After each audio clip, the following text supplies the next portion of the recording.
কি তো ওখানে এখানে আজকে আমরা তো অফিসের সামনে আমরা বসেছিলাম, কয়েকজন বসে গল্প করছি। আমরা স্টাফেরা সবাই ডিউটিতে আছে। এখন ইন দি মিন টাইম একটা রানিং কল গেছে আমাদের কাছে যে একটা নতুন বিউসি এখানে একটা গাড়ি রাখছে, পেট্রোল কে বা কারা আগুন লাগা দিছে, এটা জ্বলতাছে আগুন। আমরা সাথে সাথে আইছি, আয় এখন নিবানোর পরে এখন নাম্বার আমরা লইলাম। গাড়িটার নাম্বার হচ্ছে TR034208। নাম রয়েছে টুটন দাস, গাড়ির যে মালিক। এখন সম্পূর্ণ ক্ষয়ক্ষতিটা আমরা বুঝতে পারছি না, বাকিটা কালকে সকালবেলা আমরা রিপোর্টটা লোক আর কি আসে বিষয়। এমনি আর বাড়তি কোনো ক্ষতি হয়েছে স্যার? এর মধ্যে আর অন্য কোনো ক্ষতি হয় না, শুধু গাড়ির সিঙ্গেল গাড়িটারই একটু ক্ষতি হয়েছে।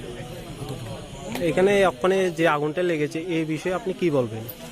এটা তো আমরা তো এটা দেখি নাই বা তারাও এমন কিছু বলে নাই, কারণ তো সাসপেক্টেড বিষয়টা সন্দেহজনক অঞ্চলটা, আমরা বেশি কিছু বলতে পারবো না। স্যার আপনার নাম? Ranjan Bhowmik, sub officer, sub fire service.